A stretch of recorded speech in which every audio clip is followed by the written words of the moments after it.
Lorraine from District 32. I've got the absolute pleasure of having a building the machine conversation with the master himself, Peter Butler of Smarter Websites. How are you going, Peter? I am well, Lorraine, and thank you for having me here talking about my favourite subject, building the machine. Yeah, and you are a machine yourself. You're just back from doing a large presentation. I have been in Sydney for the last few days at rather a large summit where I had the pleasure of presenting from the stage on one of my favourite subjects, which is content marketing. And we'll try and cover some of that today. So, yeah, it was a great event, actually. Beautiful. It's nice to see business owners jet setting, doing what needs to be done to build the machine, right? So many pieces to the puzzle, so many hats to wear, right? There are. So, Peter, I've been watching you for many, many years. I've heard you present. We work with you ourselves. And what really, really shines out for me, amongst all the other gems, is your dedication and commitment to systemization. And whether that's systemization in digital marketing and lead generation, or systemizing the back end or recruitment or whatever it is, you've just kept at it. And now you've got to a place where you can do keynotes on building the machine, right? Because you've put in the hard yards. So I'm just letting the viewers know that to give the interviewer a bit of a frame, right, of what we're talking about. But Peter, it didn't all start with 10 staff and the machine, right? Where did you start? What's the beginning story of Smarter Websites? Well, originally, I've been in this space 17 years now. And look, the funny thing is, I can remember when I started, I flew over to Sydney for a different event, and I read in this magazine, it takes a decade to become known as an expert in your field. And I was devastated because I just was just stepping into this space. And it's like, no way. But it does. But we've just got to keep going. And the thing is, we all know there's different aspects in business, and what I use quite often when I'm in networking groups is, we need to, apart from production, what we actually do in business, there's sales, marketing, there's admin office, and I quite often use my hand, circular motion. There's admin office, there's finance, there's PR, and we go around and we tackle all those things. But then when we come back around to it, we've got to move it to a higher level, and then go back around. And then in time, we do literally build this machine. So it started off with just me in the back room. And I actually bought an audiobook website, a license for one. I knew nothing about online. There's so many three-letter acronyms in this business. But I literally locked myself away for a year and was dedicated. But for the listeners here, they're already experts in their field. They're already being able to do production. So it's a matter of working through all those different aspects. And the thing is, some of those things we're naturally talented at, some things not. And, my thing is I'm naturally wired to systemize. So it's not a struggle for me. But for those where it is a struggle, you just need to put in simple steps. Because the first thing you've got to identify is, what is the one thing that you can pay somebody else to do? So then you can play to your strengths. We all want to have, be doing the task that makes us happy in the day and what we're good at. Does that make sense? Absolutely. As you're saying that, just, with your hands going round there, in a circular motion, it's really, I've been having a few conversations with people recently on, you'll never be given more business than you can handle. In other words, you have to be able to handle what you've got before you'll get more. Yeah. And what that means is, like, with regards to systems, is like, I just seen that there as like a building block. So you have to lay the foundations of all those different parts. And once you've done that, only once you've done that, you can build another level on top. Else the whole thing's going to come tumbling down, right? Absolutely, yeah. And look, there's two things that brings up, right? So one of the things that quite often people say to me regarding marketing, I don't want too much business. Well, actually you do, because you want to be in a position to be able to say no. That's pretty cool, right? And the thing is that, you might get 10 leads, but not everybody's an A-grade client. So you want to be filtering your clients. Initially, we just need to fill the rice bowl, right? So we'll take anything. But in time, we need to filter those and only work with A-grade clients. So that's from a marketing aspect.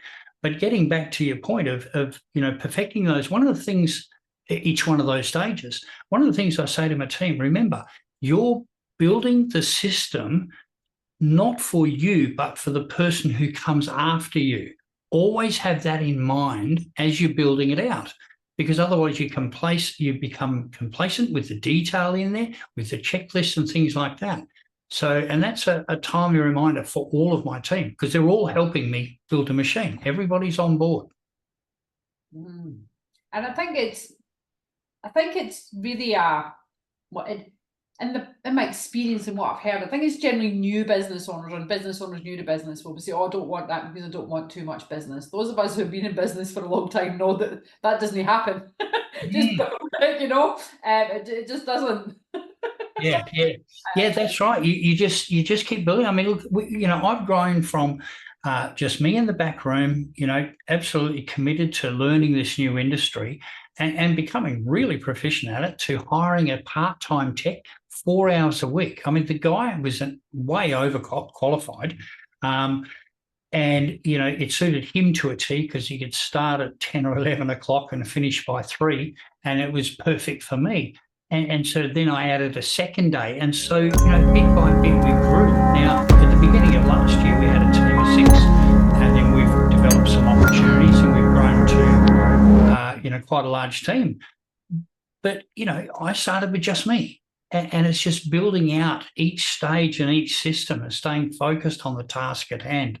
I think the 2 biggest books was, and most business owners would have read this or should have read this, is E-Myth Revisited, because that helps you frame it. It's like when you read books like that, it's like, yeah, that makes sense.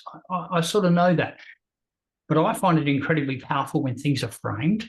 It's like, it gives you a lot of clarity and fresh eyes. And then the second book was Systemology by David Jennings.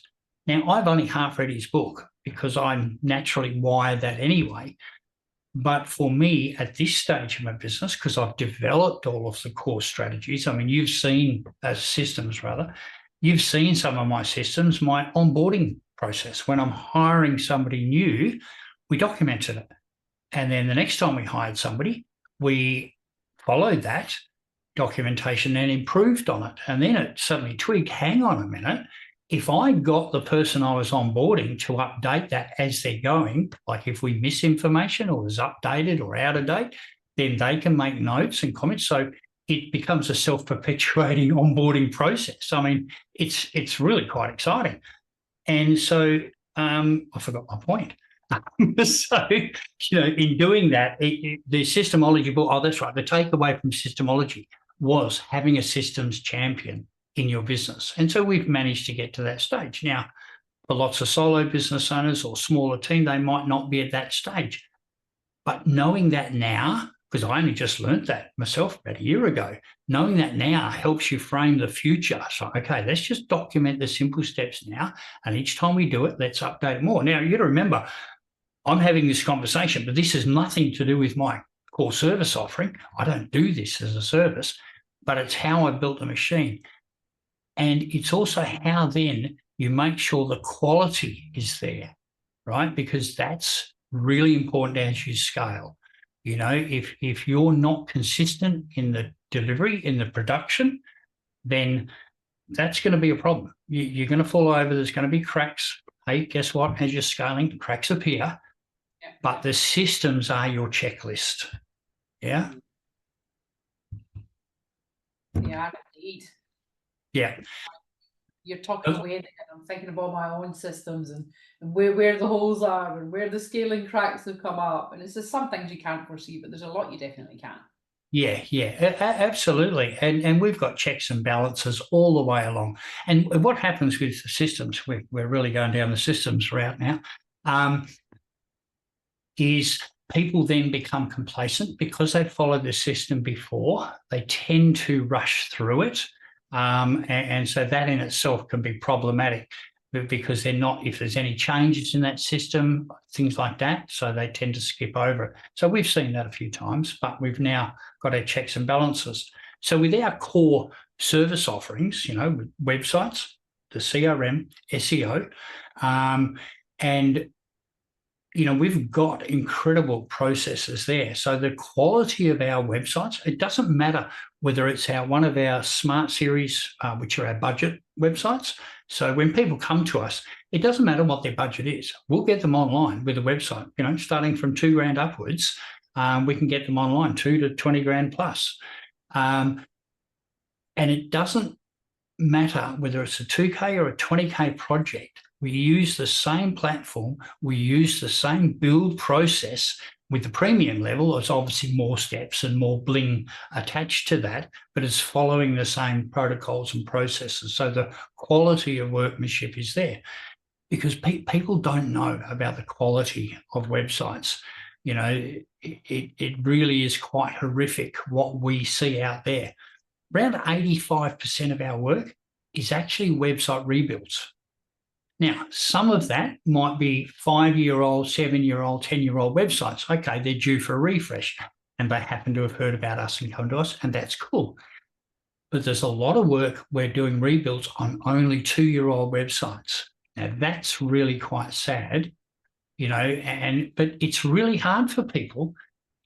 How do they know whether the people they're choosing, the web vendor they're choosing, does quality work? It's a minefield out there. We understand it. It is, and the digital marketing is definitely a minefield. And the technology, these are specialist skills, So your general public business owner doesn't know what they're comparing with, which is a different story. Now, I want to dig in and talk to you a little bit about your CRM stuff, Peter, because I think that is an essential for building any machine. Doesn't matter where you're at in business, right? You have to start that as a non-negotiable. But just before we go into that, what in all this systemology and building the machine and systemizing all your processes, and you've shared with me some of the platforms, and they're just nice, right? They're nice. It's impressive. It's organized. It feels good to be in that space. But what is the most challenging thing for you as a business owner in scaling and growing and building your own machine? What are your biggest challenges? Getting the right team on board. First, identifying what it is you want to release. And again, that comes from, mapping out a process and identifying what is the one thing that you can pay somebody else to do, and have some sort of a process for that, and then work with them on that. But it's getting the right team member. So when you're hiring people, there's competency. Clearly, they need to be skilled at whatever it is you're after, but you need to make sure they're a right fit. Now, I did a recent presentation with District 32 on this, doing psychometric tests. And I've got dozens of examples over the years of where, even though I understood the principle, sometimes I bent my own rules on hiring because I was desperate, but it always backfires, always. And I'm sure you would have seen this as well. They're competent at that. They might know SEO, might know admin, might know accounts, whatever it is. But for some reason with a psychometric test, there's not a match. And a psychometric test will show that up. We had a recent hire this year where it ended badly after only 8 days. They resigned. That's okay. We cut our losses early. But 8 days times 8 hours a day, right? That's a lot of wasted time onboarding somebody. So, you don't want to be making that mistake. And I broke my own rules, and I wore the cost of that. They say that something like the HR people say that the cost of a mishire, wrong hire, is something like 30% of a year's salary. They got some number, but it's quite devastating, because then you're back to ground zero, right? So getting the right people. But sometimes what I found, been in this space and the previous industry for 11 years, that sometimes you're hiring for attitude and competency, and sometimes you might need to move them from one seat to another, and I've done that within my own business where their whole focus has been one particular service offering, and they've moved sideways. They're still doing that. They might be in more of an oversight position, but they're leveraging from their happy place, because ultimately we want our team to be in the happy place, because they're going to stay with us longer, and they're going to perform better. Liaison with clients is better. Talking to me is better. Everything's just better. So that's crucial, getting the right team, having them in the right place. Right bums in the right seats.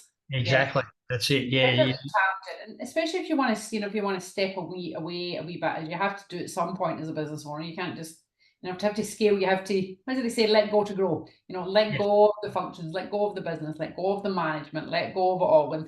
And that's when you look at your team and you think, yeah, have I got the right team? Can I Yeah. let it go, or are we back to square one? And we're gonna have to do a Yeah. sweep. Yeah. Yeah. But No, go on. yeah, you shared with us your process as well. You've got the process for onboarding, for recruiting, for managing, and all the joys of business, Peter. All the joys Yeah. that comes with business. But you have, so you now assist business owners with, the CRM. Yeah. And it's not just any CRM, the capabilities that you provide and you help people with. I love how what you provide goes hand in hand with the digital marketing, with the websites, with the automation, with tech. It just rolls everything into one beautiful machine, shall I say? Yeah. No, no.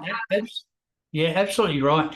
And look, over the years, right, until we launched heavy with the CRM around 3 years ago, one of the most common questions I got from business owners, we built the website out and we may have done a static SEO or ongoing SEO to get more traffic to the site. Because with a website, if you're not getting business from a website, you've got one or two problems. Really simple. You've either got a traffic problem or you've got a conversion problem. It's one or the other. Because if you don't have any traffic, you're not going to get any leads. You might be getting traffic, but you haven't got any conversion. You're not converting them into inquiries. So it'll be one of those. But that's where the CRM is a critical essential. And that was the most common question we had over all those years. What is the best CRM? And try to define best was a nightmare. I mean, I was a Keep user for 10 years, and Keep was great software.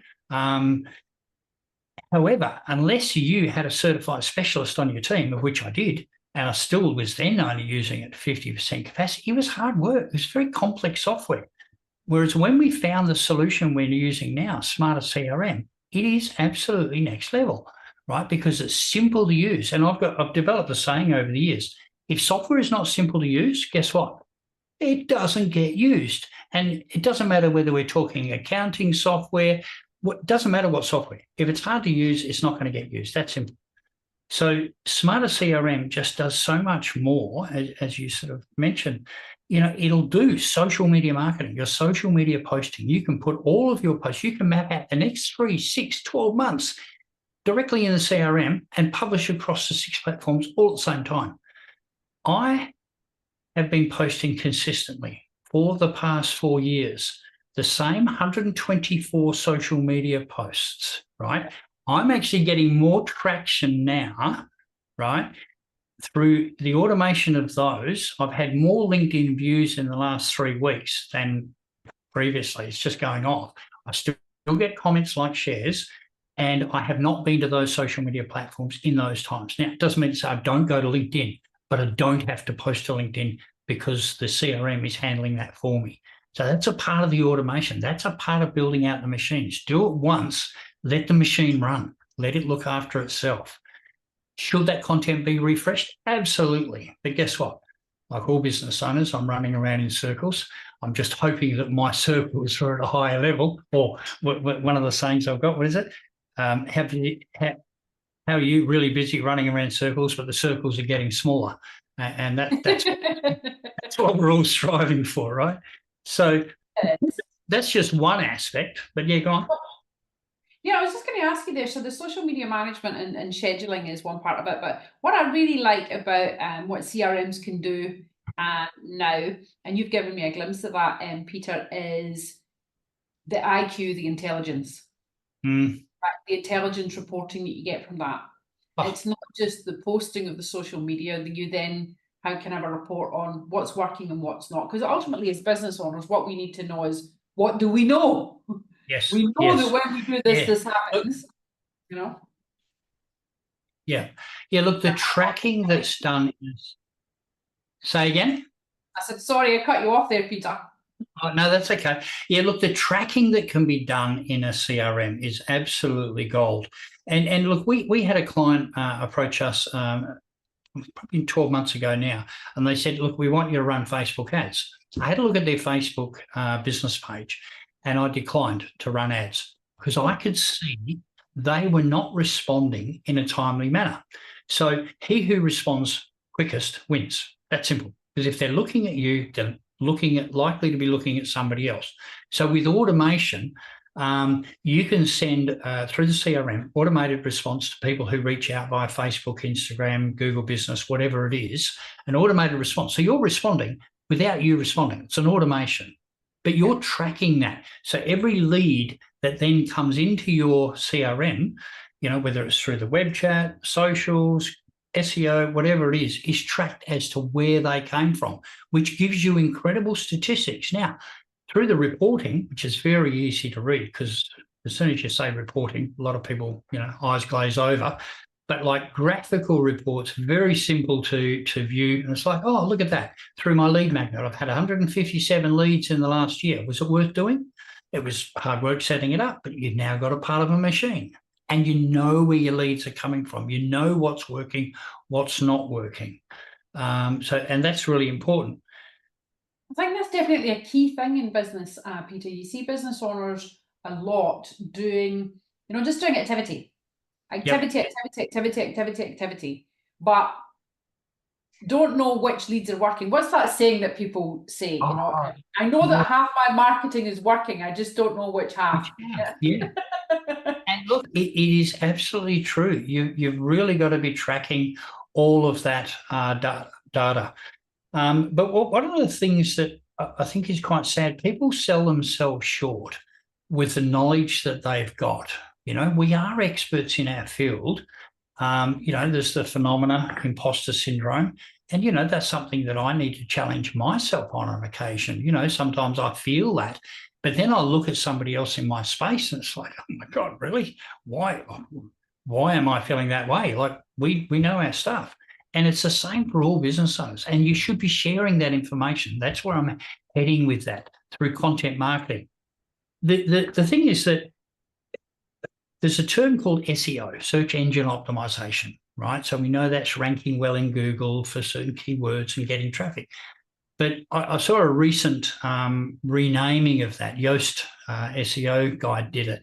Instead of search engine optimization, search everywhere optimization, right? And I just love it. I think it's a great framing, because through social media content, through blog post content, which is then seen on our website, so then people come to our website, wow, they really are the expert, but the problem therein lies that most websites I see are what I call graphically gorgeous websites or online brochures.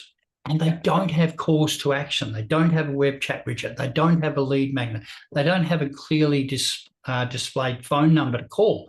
And we want to filter our calls, because we don't want every Tom, Dick and Harry on the phone if we have a filter process. But at the same time, we've got to be easy to get hold of. So, with that in mind, years ago, I created a series called 100 Days to World Domination, where we're guiding people on the things they can do, right? Because the thing is that, and we've got a saying, we help business owners do what they can do, but then we focus on what they can't do. So whether that's shifting a website to a higher level, a high-performing website instead of an online brochure, or whether it's CRM integration, because when you've got that in your business, it actually gives you fresh eyes. You mentioned before reporting. It is so next level. It just blows me away when you've got a CRM and you've got that focus. And some people say, oh, I haven't got a big list. It's not a matter of a big list. It's a matter of a responsive list. When I tell people my contact list data size, they for smaller operators, say, well, that's a big list. And yeah, but I've built it over 17 years by being diligent. By every single networking event I go to, I grab business cards and I say, hey, I'll send you an email so we've got a digital connection. I add them into my CRM. And on average, I'm building, 30 odd contacts every single month. And I've built a solid list. It's a responsive list. again, it's a part of building the machine. Yeah. It's just such a non-negotiable, Peter. You know, Yes. and we see that in networking as well. Right? We see people, as you say, experts in their field, know what they're doing, passionate about what their service delivery is, come along to networking, and but networking again and again and again and again and again, never capturing that information, never saving it up. Your CRM then becomes a saleable asset. Yeah. It then becomes a reason to partner with you, you know, and so they never build up that database so that you can keep marketing to them. So it's as if, you know, that all that networking activity is almost gone. It's wasted. Yes. Like if you're not capturing people and putting them in the machine. You're not able to foster the relationship between them. And look, you know, I've got like many strengths, but I've also got many weaknesses. So one of mine, confessing my sins here, is when I get a referral, like I always respond immediately, you know, the 3-way email, hey, so-and-so, meet so-and-so. I always respond straight away. And when I convert that inquiry into a client, one of my weaknesses has always been getting back to the referrer originally and saying, hey, just giving you an update, whatever. Now, I know that's one of my weaknesses. Not that I don't appreciate it. I do. I'm busy running around in circles, hopefully getting smaller. So I've set up an automation in the CRM. So I flag it with that was where the referral came from. And then 6 weeks later, I get a notification saying, hey, remember to give them an update, and I'll give them an update. And I'll tell you what, it's gold. There was a guy in a networking group who was really good at that, and it so inspired me. And then when we went into the CRM, the automations are so easy to set up. It's like, oh, I've got to trigger that, right? Because what it then does is it shows your appreciation, the authenticity of that, but then you're kept a top of mind thought. And because you appreciate what they're doing, they're likely to give you more referrals. So you're building the referral network really powerfully. It was like, oh my God, this is so simple. But by me, you know, so yeah, and by me in the past. So look, there's some key takeaways there, you know, for business owners. It is about systemizing. It is about the people. It is about the connectivity of your digital marketing with your CRM, with your networking. All of that, these are fundamentals. You know, your CRM is an absolute non-negotiable. In business, any business. It doesn't matter where you start. You don't have to start with the bells and the whistles. You can start with the basics, but it's a non-negotiable. Yeah. Look, and the thing I'd like to say there, and look, I've seen this over the years, where when things get tougher in business, people cut back on the one expense they should not cut back on, which is marketing, right? And do you think your business is going to be better for that expenditure cut? The answer is no, right? Now, I understand cash flow. We've got to all manage that. You know, my business is no different to anybody else's. You know, we work with some really high caliber businesses. You know, they're doing lots of millions in a year, but it's just scalable. They've got more coming in, but they've also got more going out. So, but the one thing you do not want to cut back on is marketing, and the CRM is marketing.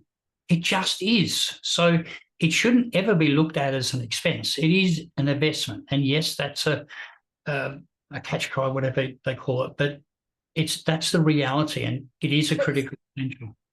It's also, Peter, you know, I say to I've had many conversations with business owners over the years on, you know, on cash. So you'll speak to a lot of new business owners, they'll say, I need to get money in, I need to get revenue. Yeah. And so we go out and we look for more leads. And like, well, that's not where the revenue is. If you need to grow the business, then you need the new clients. But if you're looking for money and you need money now, then that revenue's in your database. Exactly. That revenue is with people who already know, like, and trust you, who you can offer a different service to, or a review service, or an upgrade service, or a new product. That's where the money is in the revenue. It's in the database. Yeah. So, and they say, no, you're absolutely spot on. And they say, I can't remember what the numbers are, but 9 to 1. It's 9 times easier, let's use that as a nominal number, to sell to somebody who's already done business with you than it is to somebody who doesn't.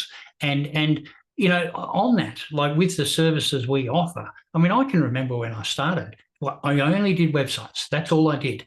And my websites, you could have, there was one design, like one one design, but you could have any color you want. Any As long colour. as it was from one of the preset 7 colors, right? That's what I started with. And there, I mean, you look at the caliber of the sites we build now for $1 million businesses, and that's what I started with. But then, so there was the websites framed in that fashion, and then we added other services, and it's the same for all of us out there. But the other thing too is we've got to track the numbers, and I'm sure the CFO types, bookkeeper types, accountant types listening to this would absolutely testify to this, that you've got to know your numbers. You've got to have track of accounts, because if you've got different service offerings, you've got to know which ones are actually profitable. You know, I ran independent LinkedIn workshops years ago, and when I tracked the margins on that, it was a much tighter margin on that than any of the other services that I was offering. There was a side spin of perhaps getting other offerings through the workshops, but it was the first thing I cut down, looking at the money. Where's the money coming from, and what's the profits? And at the end of the day, we have to have the money, we have to have the revenue, we have to have the cash flow, we have to have the profit. Or there's no system, there is no business, you know? Yeah. And we have to be in a happy place. You know, like for me at the moment, you know, part of the journey is I'll always be in the business because I love it.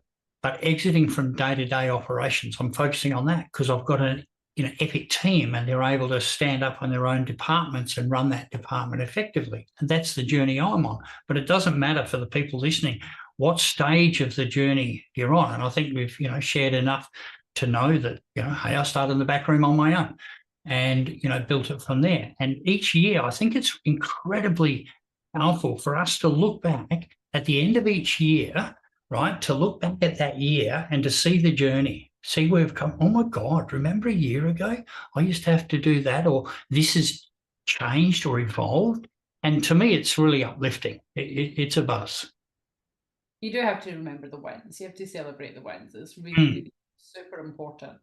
Yeah. Now, Peter, you've shared several nuggets throughout here for business owners. And what I love about these conversations is you always learn something. It doesn't matter whether you're 1 or you're 10 in business. You hear something that you're meant to hear at that time. It lands differently. Whatever it is, you get a reminder to do something or inspiration to do something else. Sometimes you get the inspiration through someone else because they make you feel better. I interviewed somebody last week and we were chatting away before the podcast. And I said to him, how's business going? He said, Lorraine, 1 week away from bankruptcy every week. No, but what he was saying was, he was not 1 week away from bankruptcy, but he was just like, that's what business is like when you're managing the cash flow. You're 1 week away from bankruptcy every week for 10 years. Yeah, absolutely. But what I mean by that is sometimes you listen to that, just that gives you inspiration. That will inspire other people who are, cash flow. And I think, look, the other thing there is, we know we're not alone, because we're all on the same journey, right? That's right. Absolutely. And we've seen the highs and the lows. We've done some wrong hires, had some horror experiences, and it's just a part of the journey. Made some big wrong moves. The issue I have with my wrong moves, Peter, is sometimes I've made them more than once. Yeah, I need to learn a bigger lesson. Yeah, I've tended to be a slow learner on occasions. It's like, you teach this stuff. Come on. No, well, like my share with, making a misfire earlier this year, 8 days of wasted onboarding, very competent, overlooked that one golden rule. Never again. Mark my words. We make mistakes and we get back up and we get on with it, Peter. Yeah. So listen, Peter, give me top 3 tips for business owners who are not just interested in delivering a service, but who are interested in building a business, right? Because it's 2 different things. You can have someone who's out there to just deliver their passion. It might be a lifestyle business, we might be a sole trader, we might be a coach, who are just interested in doing what they do because they love it. But then there are people who actually want to build a business. Yeah. Build and grow a business. What would your top 3 tips be for someone who's wanting to grow and build a business? First off, is absolutely valid and yes, it's partly sales spiel, but it's absolutely valid. Your website is dynamic, right? If you've gone live with your website, that's great. Look, it's hard work building a website. It really is. Collating all the information, having good copy, good images that relate to people, all of that, right? It's hard work. You go live with your website, thumbs up, and that's the end of it. No, it's not. It's just the very beginning. You've really got to monitor. It's the weirdest industry because people spend all this money on a site and then it's like they're okay. They're complacent if they don't get any leads from it. Seriously? Would you keep running a newspaper ad week after week after week after week if you're not getting business? No, you would not. So websites are dynamic, continuously evolving, and we offer audits to help you do what you can do, and we can do what you can't do. But the other takeaway is not related to my business. Begin with the end in mind. Know where you want the machine to go. Now, if you're a solo operator, it might be that you're just selling a database at the end, and that's okay too. Some businesses aren't, because the definition of a business is something to run without you. And lots of people listening to this will be practitioners, and that's okay, because if that's your happy place, that's where you like playing, cool, keep doing that. Keep being happy, but make good money along the way. But know how you're going to exit the business, what that can look like. Yeah. The other thing, getting the right people on the team. Now, that doesn't mean to say it's necessarily hiring people directly to work for you. It could be outside recruitment. It could be getting a business coach. Have a look at, with business coaches, they've all got different flavors, right? They've got different specialties. And that's the great thing with District 32, the diversity. But be very on point with what you need in business. Don't be sold to. But certainly get the right people on your team. Hire the right people. It might be a VA recruiting service. It might be a business coach specializing in the numbers side of your business. It might be motivation. Whatever they specialize in, know what you need. So getting the right people would be my biggest takeaway in whatever that looks like for you. Okay. Well, thank you, Peter. I love your takeaway. I'm going to add another one to your takeaways, which is you have to have the CRM. I'll say that for you, Peter, right? Just because it's my top one. Critical, essential. Non-negotiable. Absolutely not. Like, it really is a game changer. When you start playing with it, you suddenly realize, like, how the heck did I survive this long in business without one? Yeah. Like, seriously, it just is. Yeah. Cool. Good close. Peter Butler, Smarter Websites. Thank you very much for sharing your wisdom, your expertise, and for also being a solid, reliable service provider who has lasted the test of time because you deliver, because you go the extra mile and you deliver what you say you're going to deliver. Yeah. And that's testimony to you, Mr. Butler. Cool. Thank you, Lorraine. Really appreciate it. Thank you very much. I'll see you soon. Bye.